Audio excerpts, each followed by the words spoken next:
चलिए, now let's begin drafting appearances and pleadings. It's in module 3. Still I can here the voice. Module 3 paper 8, right? Now पहले हम एक brief introduction ले लेते हैं इस मॉड्यूल के बारे में. तो आपका ड्राफ्टिंग वाला जो मॉड्यूल है, दैट इज मॉड्यूल 3, उसमें आपके दो और कौन से पेपर है, एक तो टैक्स है और एक कौन सा है, ओपन बुक एग्जामिनेशन. अगर हम बाकी दो सब्जेक्ट्स की बात करते हैं एक्सेप्ट ड्राफ्टिंग, टैक्स और OBE that is open book examination, दोनों के बारे में हम पहले से प्रेडिक्ट नहीं कर सकते unless you sit in the exams, और एग्जाम देने के बाद ही आप बता पाओगे कि आपका पेपर अच्छा गया है या नहीं. इंक्लूडिंग टैक्स, बिकॉज टैक्स के कौन से प्रोविजंस आपसे पूछ ले, कितना भी यहाँ पढ़ लो, पर कुछ ना कुछ ऐसी चीज होती ही है कि जो छूट ही जाती है. Tax is so wide subject, right? So drafting third module में एक ऐसा सब्जेक्ट है जो आपको स्कोर भी करवा सकता है और आपका मॉड्यूल निकलवा भी सकता है. Now it depends on you कि आप इस पे कितना कॉन्सेंट्रेट करते हो, क्योंकि drafting is like an art. It can be compared with drawing. ठीक है, लाइक हम जब 5th या 6th में होते हैं एक छोटी सी अच्छी सी ड्राइंग बना लेते हैं, but if we continue with it for 12th standard तक, तो 12th स्टैंडर्ड तक आके हम काफी अच्छी बना पाते हैं. Similarly drafting can be compared with the drawing. उसमें क्या होता है कि आप जितनी ड्राफ्टिंग करोगे, teacher can only assist you with the help of principles. I can tell you the format, I can tell you 2 or 3 drafts of each chapter, but however if it contains n number of drafts, तो मैं सारे नहीं बता पाऊंगी. And उसमें learn करने का कुछ नहीं है, you only have to learn the approach कि कैसे ड्राफ्ट बनाने.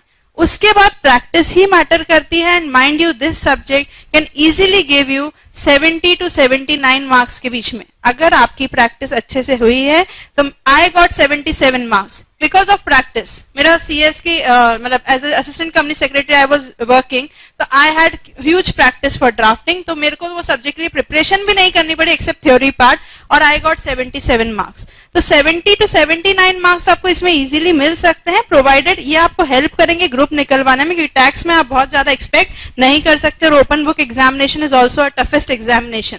पर चीटिंग करके पेपर देना इज नॉट वेरी इजी, क्योंकि वो जो क्वेश्चंस पूछते हैं it's like case studies, and ऐसे क्वेश्चंस पूछते हैं जो आप बुक में ढूंढोगे भी ना तो ये आपको इजीली नहीं मिलेंगे. तो I request for these 10 chapters, it contains 10 chapters. I request कि आप इन 10 चैप्टर्स के लिए कॉन्सेंट्रेट करो, क्लास में आओ. प्रैक्टिस हम बहुत ज्यादा नहीं करेंगे, पर हर क्लास में आपको अप्रोच बताई जाती है. हर चैप्टर में से आपको 2 या 3 ड्राफ्ट्स बताऊंगी अपार्ट फ्रॉम थ्योरी, और बाकी अगर 5 to 6 और बचे हैं उसमें एग्रीमेंट्स, वो आप एक बार घर से देख के आओ. कोई डाउट्स है हम डाउट्स डिस्कस कर देंगे. क्लियर हुआ? चालू करें. नाउ अभी देखो, ड्राफ्टिंग अपीयरेंसेस एंड प्लीडिंग्स में चैप्टर्स तो कितने हैं टोटल? 10 चैप्टर्स हैं, और हम इस मॉड्यूल को डिवाइड करेंगे 3 पार्ट्स में, right? Part 1 is for what? Drafting itself. Part 2 is for pleadings, and part 3 is for appearances. ठीक है? अगर हम सब्जेक्ट को प्लान करें तो इस तरह से करना है. ड्राफ्टिंग में चैप्टर 1 से लेके मॉड्यूल के चैप्टर 7 तक ड्राफ्टिंग ही है. चैप्टर 1 से chapter 7, like first chapter is general principles of drafting, second से आपके अग्रीमेंट्स वगैरह, डीड्स वगैरह चालू होते हैं. तो फर्स्ट में तो हमको यही सीखना है कि ड्राफ्ट करते कैसे. ठीक है, चैप्टर 1 to चैप्टर 7. इसमें चैप्टर 1 तो कंप्लीटली थ्योरी है, उसमें आपको इन इटसेल्फ ये चैप्टर होने के बाद 9 to 10 मार्क्स का आता है. आई ट्राई कि ये चैप्टर आज हो जाए, नहीं भी होता तो नेक्स्ट क्लास में फॉर श्योर हो जाएगा. अकेले इस चैप्टर में से आपके 9 to 10 मार्क्स की थ्योरी आ जाती है. क्लियर है? क्योंकि बाकी 6 chapters are like to draft, मतलब मोर ऑफ ड्राफ्टिंग है, उसमें लेस ऑफ थ्योरी है. चैप्टर 8 प्लीडिंग्स का है, and chapter 9 is for appearances, and 10 आपका जो है वो कंपाउंडिंग का है. ठीक है, कंपाउंडिंग ऑफ ऑफेंसेस. ये आपका पूरा प्लानिंग है इसमें. ठीक है, ये लास्ट के 3 चैप्टर्स इतने टाइम नहीं लेते क्योंकि काफी शॉर्ट हैं, बट ये अगर आपका हो गया तो मेजॉरिटी पार्ट हो गया, क्योंकि इसमें से ही आपका ज्यादा आता है. ठीक है, क्वेश्चन पेपर की design is again a discretionary power with the institute. However we talk about while study, मैंने जो किया last n number of attempts का, तो उसमें मुझे ये समझ आया कि थ्योरी प्लस आपका रहता है प्रैक्टिकल. ठीक है, प्रैक्टिकल ड्राफ्टिंग पार्ट जो रहता है. थ्योरी 45 to 55 मार्क्स की आ रही है अभी लास्ट 5 to 6 अटेम्प्ट्स में, एंड प्रैक्टिकल जो भी आपका बैलेंस रहेगा वो. पर कल को अगर 65 मार्क्स की प्रैक्टिकल आपसे पूछ लिया कि अग्रीमेंट ड्राफ्ट करो, ये ड्राफ्ट करो, तो आप ये नहीं बोल सकते कि निधि मैम ने नहीं बोला था. क्यों? क्योंकि इसमें कोई उन्होंने मॉड्यूल में कहीं नहीं लिखा कि वो कितने का ड्राफ्ट पूछेंगे और कितने का थ्योरी पूछेंगे, पर अपना जो अभी तक का बेसिस रहा है वो यही रहा है कि थ्योरी आती है 40-45 मार्क्स की और बाकी बैलेंस का कितना क्या क्या आता है, आपका ड्राफ्ट करने का मटेरियल आता है। क्लियर हुआ?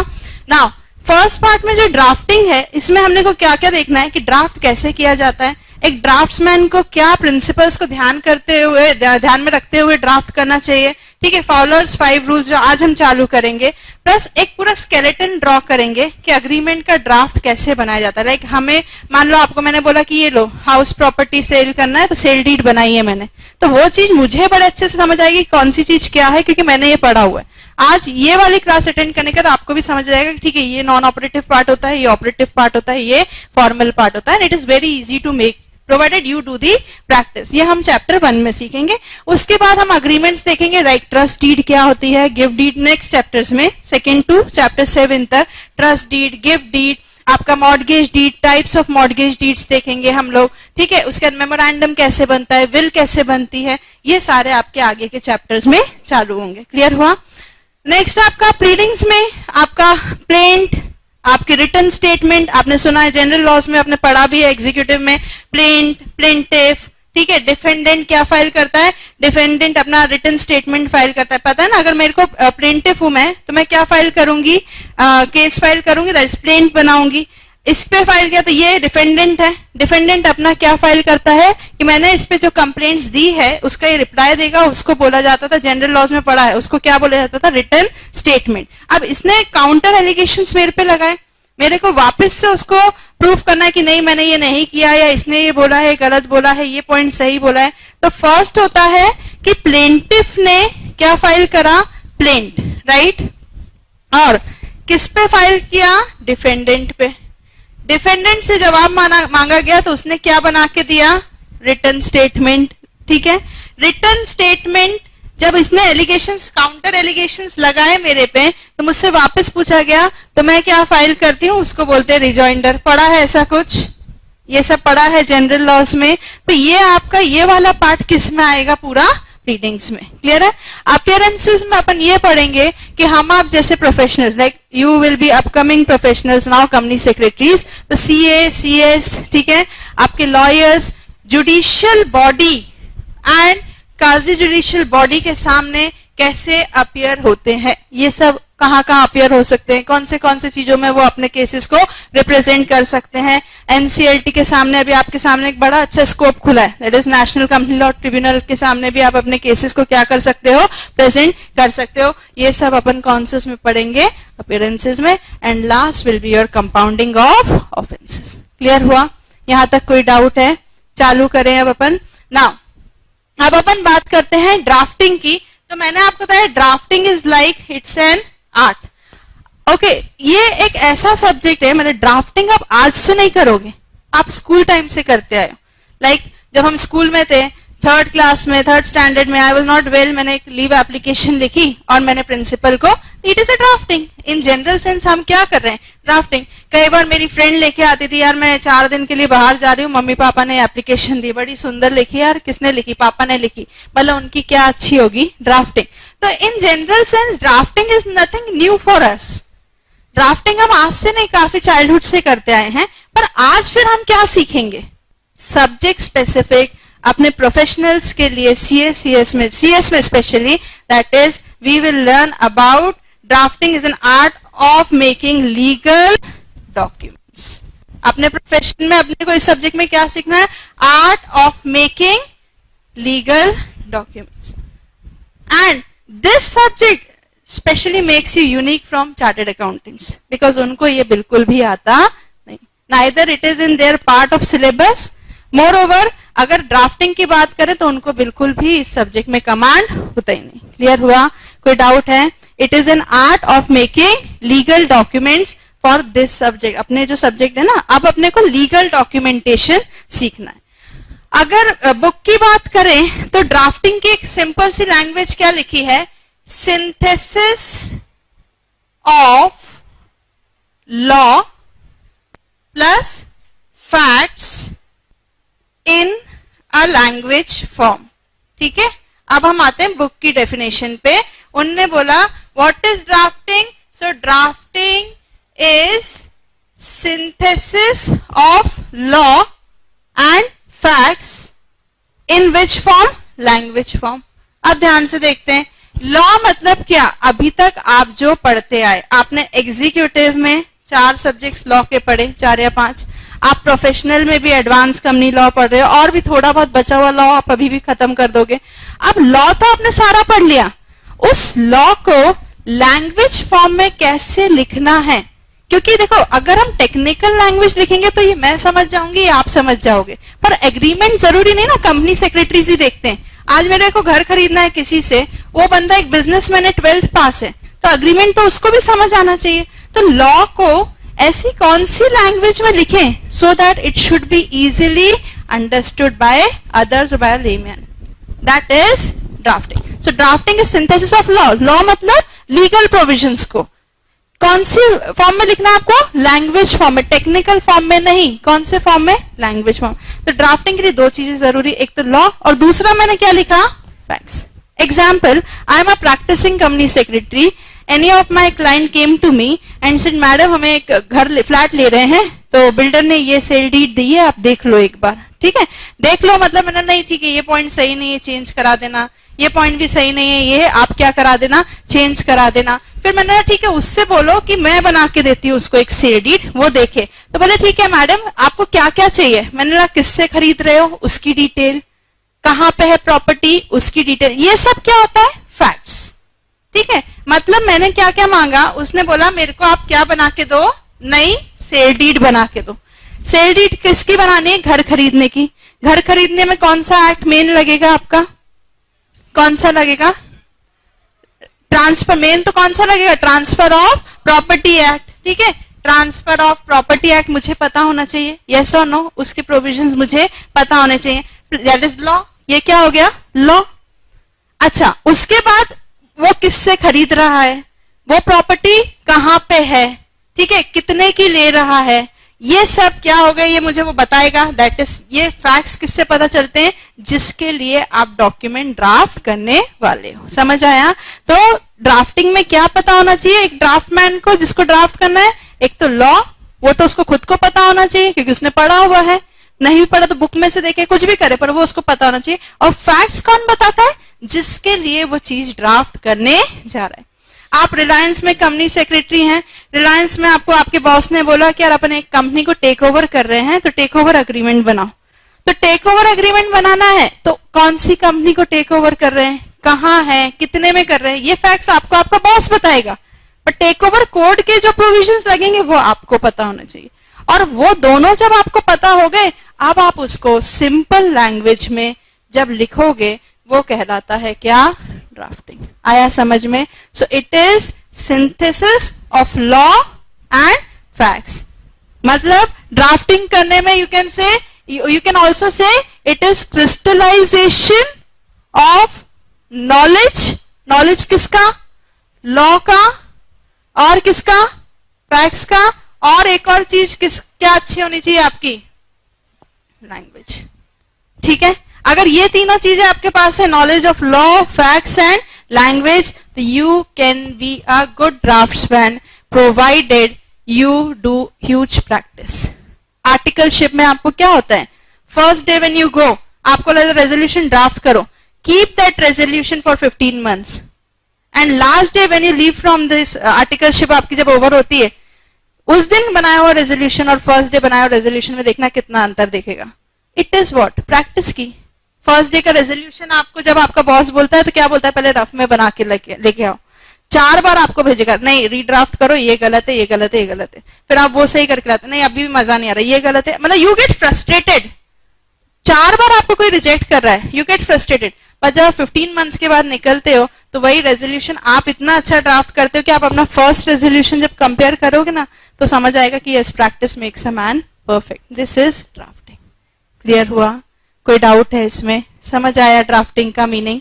चलो, अब एक और टर्म इसमें यूज करी जाती है, एंड दैट इज, ये रब कर दूं मैं, एक और टर्म इसमें यूज करी जाती है, that is convincing. What is convincing? देखो, कन्वेंसिंग मीन्स, आपने ये वर्ड सुना भी है, कहां सुना है?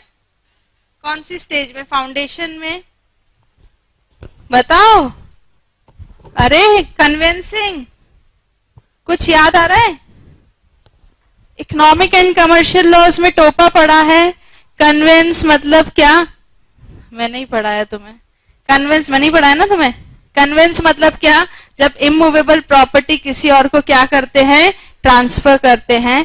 तो इन शॉर्ट कन्विंसिंग मींस जब आप अपनी इमूवेबल प्रॉपर्टी या उसमें राइट्स जो है वो या interest from one person to another person, if you transfer the immovable property और राइट्स और interest in the immovable property from one person to another person, उसके लिए जो डॉक्यूमेंट बनता है उसको हम क्या बोलते हैं? कन्वेंसिंग।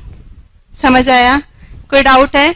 स्ट्रिक्ट सेंस में अगर हम टोपा या इसको लेके बात करें तो कन्वेंस मतलब क्या होता है कि जब आप अपनी इमूवेबल प्रॉपर्टी किसी और को ट्रांसफर करने जा रहे हो तो उसके लिए जो आपने डॉक्यूमेंट बनाया वो क्या है? आपने क्या करा है? कन्वेंसिंग करी।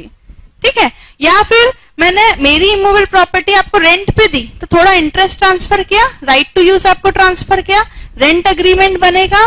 तो एक इमूवेबल प्रॉपर्टी ट्रांसफर करो या इमूवेबल प्रॉपर्टी में कुछ राइट्स है, इंटरेस्ट किसी और को ट्रांसफर करते हो तो वो डॉक्यूमेंट आपका क्या होता है? कन्विंसिंग। आया समझ में? कोई डाउट है? ये आपका एक नैरो डेफिनेशन है, बट हम ड्राफ्टिंग में इसको एक जनरल सेंस का मीनिंग लेंगे। दैट इज स्ट्रिक्ट आपका ये बताया कि इमूवेबल प्रॉपर्टी। जनरल सेंस में इस सब्जेक्ट में आपको कन्विंसिंग किसको मानना है? तो convincing means when transfer of property takes place from one person to another or same rights or interest in that property is transferred from one person to another, it is known as what? Convincing. Property immovable नहीं लिखी मैंने, ऊपर strictly लिखी थी कौन सी property? Immovable property. इधर मैं क्या लिख रही हूं? Transfer of property may it be movable, may it be immovable. If you transfer it from one person to another, तो जो डॉक्यूमेंट आपने बनाया है उसको हम बोलते हैं कन्विंसिंग। या फिर इमूवेबल प्रॉपर्टी ट्रांसफर नहीं करी है, मूवेबल प्रॉपर्टी ट्रांसफर नहीं करी, पर कुछ राइट्स उस प्रॉपर्टी के आपको ट्रांसफर कर रहे हैं और उसके लिए अपन कोई डॉक्यूमेंट बना रहे हैं, तो वो डॉक्यूमेंट बोला क्या जाता है? कन्विंसिंग। क्लियर हुआ? कोई डाउट है? स्ट्रिक्ट सेंस में वैसे कन्विंसिंग का मीनिंग ये होता है, पर जनरल मीनिंग अगर हम कन्विंसिंग का देखेंगे तो it is transfer of property, immovable नहीं, मे इट बी मूवेबल और immovable, if you transfer it from one person to another or if rights vested in that property has been transferred from one person to another. So जिस document को बना के आप transfer करते हो that is known as what? Conveyancing. आया समझ में? कोई डाउट है इसमें? ठीक है। एक और टर्म इधर तक नहीं है ना? कोई डाउट? अच्छा, कन्विंसिंग इज अगेन डिफाइंड। ठीक है? It is defined, upon notes में मैं लिखवाऊंगी, आपको अगर ये बनाना है तो बाद में बना लेना, मैं नोट्स भी लिखवाऊंगी इसके। ठीक है? Convincing is defined under law of property act. ठीक है? Law of property act. It is defined under टोपा ऑल्सो। ठीक है? ये आपको मैं वहां पे लिखवा दूंगी कौन सा सेक्शन है, कौन सा सब सेक्शन है लॉ ऑफ प्रॉपर्टी एक्ट का जो कन्विंसिंग को क्या करता है? डिफाइन। ये दोनों हो गए ड्राफ्टिंग एंड कन्विंसिंग। अब थर्ड एक वर्ड समझते हैं, कॉन्ट्रैक्ट। ठीक है? अगेन ये भी हमने पढ़ा हुआ है, पर इसको देखो, कन्विंसिंग में मैंने आपसे क्या बात करी कि जब हम अपनी इमूवेबल प्रॉपर्टी या उसमें वेस्टेड राइट्स किसी और को ट्रांसफर करते हैं तो उस डॉक्यूमेंट को क्या बोलते हैं? कन्विंसिंग। क्लियर हुआ? तो उस डॉक्यूमेंट जो ड्राफ्ट होगा उसको क्या बोलते हैं? कन्विंसिंग। तो एक वन साइडेड बात की है कि जब एक बंदा दूसरे बंदे को क्या ट्रांसफर कर रहा है? कोई चीज, that is property, may it be movable और immovable. Contract says it should not be one sided. Here we talk about reciprocal promises. अभी ध्यान से देखना, रेसिप्रोकल प्रॉमिस मतलब क्या? मतलब जब मैंने बोला इस बंदे ने, एक्स ने अपना ये घर रेंट पे दिया किसको? वाई पे, y को, तो कन्विंसिंग है, पर बदले में इसने इससे क्या लेने का वादा किया है? रेंट। तो अब ये क्या बन गया? कॉन्ट्रैक्ट। आया समझ में? So what is contract? Convincing में जब आप जिसको जो चीज दी है ना उससे रिटर्न कुछ आप ले रहे हो, दैट इज व्हाट? कंसिडरेशन। क्या ले रहे हो आप उससे? कंसिडरेशन। तो ये क्या बन गया? कॉन्ट्रैक्ट। आया समझ में? नहीं आया? आया कि नहीं? फिर से समझाऊं? देखो, कन्वेंसिंग में आपने क्या बात की? If you transfer the property और rights vested in that property, किस ट्रांसफर की बात की? Like gift, gift deed. तो गिफ्ट डीड आपकी किस में आ गई? कन्वेंसिंग में।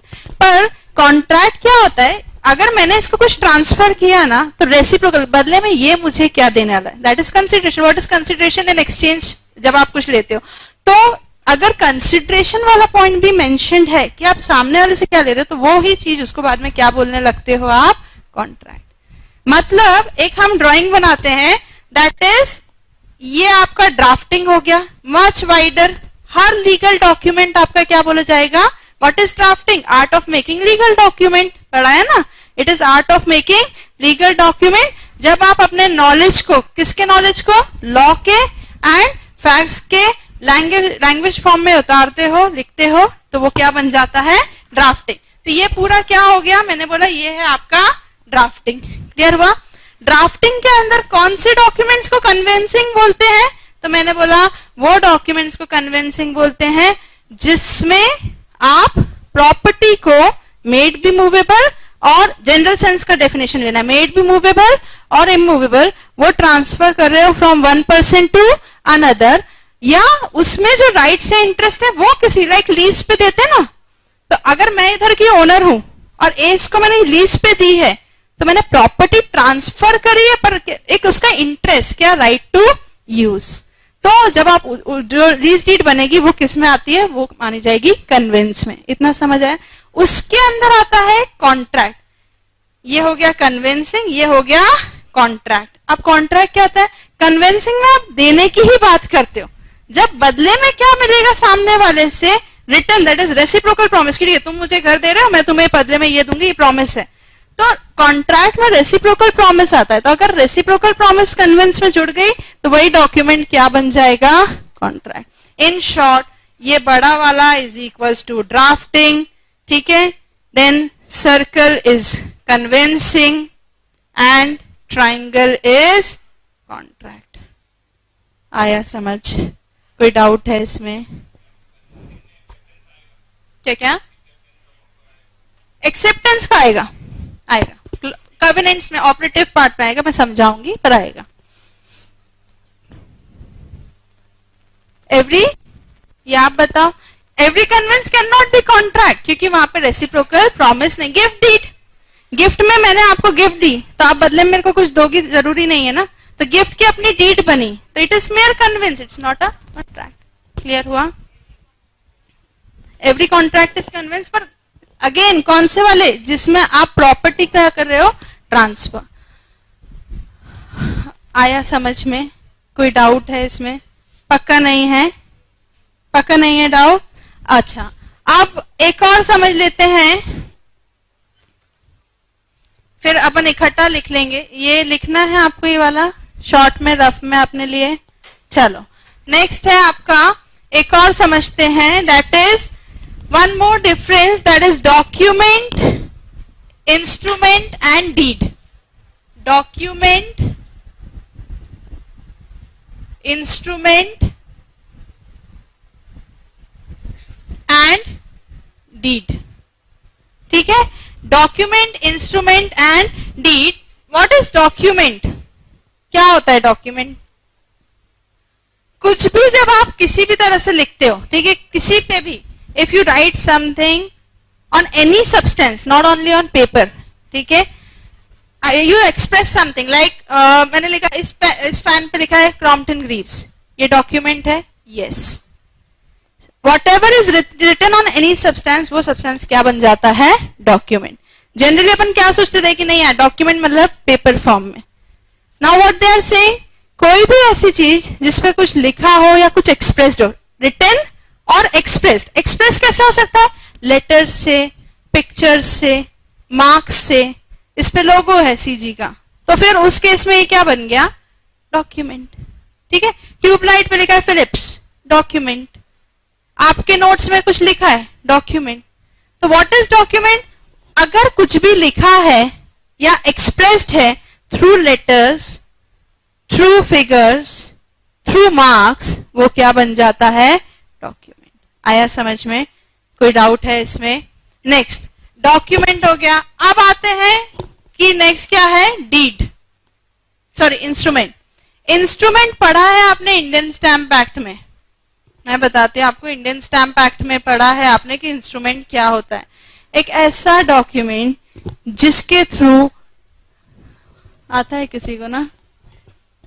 तुम ही बोले थे ना, बोलो बोलो, सही बोलो, 1 मिनट। एक ऐसा डॉक्यूमेंट जिसके थ्रू आप राइट्स क्या करते हो? Rights create, transfer, extend, alter और लिमिट और एक्सटिंग्विश। एक्सटेंड लिखा था ना। Document, instrument is what? Any document through which you either create the right for another person, you either transfer your rights to another person, you either extend your rights to another person, you either alter your rights, you either limit your rights, you extinguish the rights, वो document क्या बन जाता है? Instrument. पढ़ा था अपन ने Indian stamp act में कि अगर कोई भी डॉक्यूमेंट जिसे मैं राइट ट्रांसफर कर रही हूँ from, like sale deed, instrument है या नहीं है? है, बिकॉज मैं अपना घर आपको सेल कर रही हूं। एब्सोल्यूट राइट जो मेरे थे उस घर पे, अब वो मेरे नहीं रह जाएंगे, किसके हो जाएंगे? आपके हो जाएंगे। तो एब्सोल्यूट राइट ट्रांसफर हुआ, तो सेल डीड इंस्ट्रूमेंट है या नहीं है?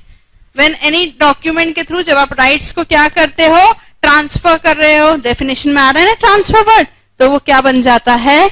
इंस्ट्रूमेंट। पता है? तो अगर मैंने ना ये पूरा डॉक्यूमेंट है, क्लियर है? कहीं भी कुछ भी इस पे लिखा है तो ये डॉक्यूमेंट है, लाइट पे लिखा है तो ये डॉक्यूमेंट है, कैमरे पे लिखा है तो ये डॉक्यूमेंट है। डॉक्यूमेंट में इंस्ट्रूमेंट कौन से होंगे? ये होंगे इंस्ट्रूमेंट, मतलब जिनके थ्रू आप राइट्स को क्रिएट कर रहे हो, ट्रांसफर कर रहे हो, एक्सटिंग्विश कर रहे हो, एक्सटेंड कर रहे हो, ऑल्टर कर रहे हो, लिमिट कर रहे हो, व्हाटसोएवर, वो डॉक्यूमेंट्स क्या हो जाते हैं? इंस्ट्रूमेंट। क्लियर हुआ? कोई डाउट है? इसी के अंदर एक आएगा डीड्स। क्या आएगा? डीड्स। और डीड्स कुछ भी नहीं है। क्या है डीड्स? इंस्ट्रूमेंट डीड तब कहलाएगी जब ये एक क्या है? इंस्ट्रूमेंट है, ठीक है, in writing, it should be signed and sealed, plus it should be delivered. तो ये बन गया deed। ध्यान से देखना, what is deed? Deed should first be an instrument, यानी ये इंस्ट्रूमेंट हो गया। और इंस्ट्रूमेंट क्या होता है? डॉक्यूमेंट पर जिससे राइट्स क्रिएट होते हैं वो इंस्ट्रूमेंट बन गया। तो डीड मेरे को बनने के लिए पहले क्या बनना जरूरी है? Instrument. Instrument should be in written form. अच्छा, रिटन है and should be signed. Signed by whom? जो पार्टीज इन्वॉल्व है उस इंस्ट्रूमेंट में। लाइक सेल डीड में कौन कौन होगा? Seller and buyer. तो it should be instrument plus it should be written plus it should be signed. अच्छा, सील्ड क्यों लिखा? अगर एक पार्टी आर्टिफिशियल लीगल पर्सन है तो कंपनी, तो कंपनी में आप अपना क्या भी लगाओगे? आपका सील भी लगाओगे। तो it should be signed and sealed plus the most important point, that is it should be delivered. Delivered to whom? One party should give it to another. अगर ये सारे ingredients हैं तो उसको बोला जाता है क्या? Deed. And for your subject, this word is the most important word, क्योंकि आपको आपके सब्जेक्ट में first 7 chapters में deeds ही देखनी है। Trust deed, gift deed, mortgage deed. तो डीड क्या है? अगेन मैंने बताया, डीड कैसे देखोगे? क्योंकि आपके बुक में लिखी हुई है, राइटिंग में है, उसके थ्रू आप राइट्स ही ट्रांसफर कर रहे हो। मतलब है तो इंस्ट्रूमेंट, रिटर्न है, इसलिए उसको क्या बोल रहे हैं? डीड। अच्छा, उसमें साइन का भी जगह होता है नीचे लास्ट उसमें, तो साइन या सील की भी जगह है। और अगर आप वो डिलीवर करोगे तो वो क्या बन जाएगा?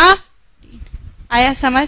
तो इसका भी ये बना सकते हैं हम ऐसा क्या कि डॉक्यूमेंट तो बहुत वाइडर टर्म है मैडम, उसमें से इंस्ट्रूमेंट होते हैं ये जिनके थ्रू आप क्या राइट्स को क्या करते हो, क्रिएट, एक्सटिंग्विश, ऑल्टर वगैरह, एंड उसमें से मैडम डीड वो होता है जो इंस्ट्रूमेंट्स रिटन होते हैं, साइंड होते हैं, सील्ड होते हैं, एंड क्या किए जाते हैं, it should be delivered to the proper और appropriate party.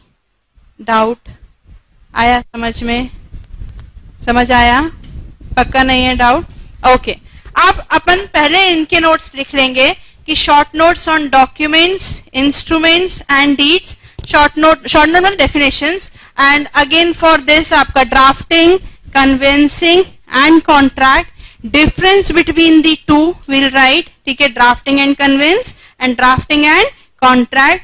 There after will write about the principles, सुन लो एक बार, principles which a draftsman should keep in mind while drafting the document. ये सारे एग्जाम पॉइंट ऑफ व्यू से अच्छा, अच्छी चीज क्या है, इस चैप्टर में से हर टॉपिक में से क्वेश्चन आता है, मतलब आ सकता है, सबसे आ चुका है, तो सारे क्वेश्चंस मेरे पास रेडी हैं।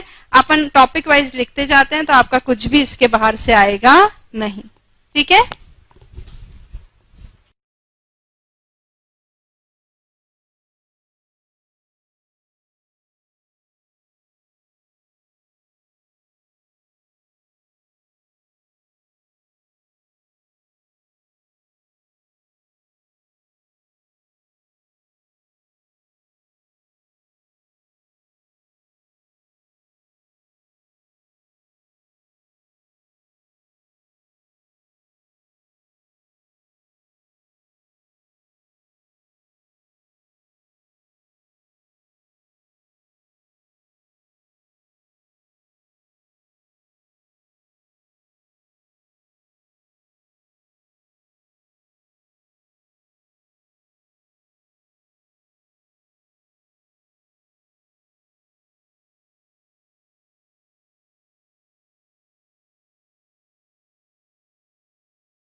चलो देखो अभी इसमें लुक हियर, बस बस बस स्टॉप टॉकिंग। ये डीड्स का जितना बचा हुआ पार्ट और है वो देख लेते हैं, उसके बाद अपन आएंगे अब डीड्स कैसे ड्राफ्ट की जाती है। So do you want a break before it or after it? After this, before it, right? चलो now some other terms in deed important for 3 to 4 marks individually, all together 3 marks की भी आ सकती है, 3 terms भी आगे तो 9 marks होते हैं। So deed poll क्या होता है? deed pool, indenture, xerographim, deed escrow समझ लेते हैं। deed poll मतलब deed made and executed by a single party, power of attorney, ठीक है? तो अगर power of attorney first person में बनती है, ठीक है, मतलब मैं अगर पावर दे रही हूँ आपको, what is power of attorney, कि आपको मैं ऑथराइज कर रही हूँ कि मेरे पास जो पावर्स थी उसको आप क्या कर सकते हो? एग्जीक्यूट कर सकते हो। There are 2 types of power of attorney, general and special. Again अपने ड्राफ्टिंग में वापस से आएगा थ्योरी पार्ट, तो वहां पढ़ेंगे डिटेल में। बट पावर ऑफ अटॉर्नी में हमेशा फर्स्ट पर्सन में बनती है, तो आए ये वाले वर्ड्स यूज होंगे। एंड जो सिंगल पार्टी है उसमें और फर्स्ट पर्सन में जो वो रहता है डॉक्यूमेंट, उसको क्या बोला जाता है? Deed poll. पर डीड पॉल में क्या होता था? ये पहले बनते थे, सब अब कुछ नहीं बनता है, पर आपको टर्मिनोलॉजीज है इसलिए अपने को समझना पड़ेगा कि जो पेपर होता है ना उसका, वो ऐसा स्ट्रेट नहीं होता, मतलब रेक्टेंगल नहीं होता, ये एजेस से कटा हुआ रहता है। ऐसा क्लियर हुआ? लिखा हुआ है ना, हैव अ पॉल्ड और क्लीन कट एजेस, बाकी सब सेम होता है। बट इसमें अगर आपने ये पावर ऑफ अटॉर्नी बनाई तो ये टाइप की डीड क्या बोली जाती थी? Deed Paul. क्लियर हुआ? कोई डाउट है इसमें? डीड पॉल समझ आया? नेक्स्ट है डीड पूल।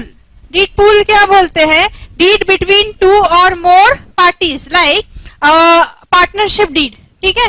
4 पार्टनर्स मिल रहे हैं तो पार्टनरशिप डीड बनेगी कुछ बिजनेस करने के लिए, तो जितने पार्टीज उतनी कॉपीज ओरिजिनल होनी चाहिए, ठीक है? 4 पार्टनर है तो हर एक पार्टनर के पास ओरिजिनल कॉपी होनी चाहिए, कोई भी फोटोकॉपी रख के नहीं बैठेगा। तो this is deed between 2 or more parties, number of copies is equal to number of parties, जितने पार्टीज उतनी कॉपीज बनना जरूरी है, so that each party can have position of original copy. कल को कोई भी दिक्कत आए, डिस्प्यूट होती है, तो सबके पास अपनी ओरिजिनल कॉपीज होनी चाहिए। इस अरेंजमेंट को बोला जाता है deed poll. Poll means coming together, so of all the deeds, number of copies is equal to number of parties.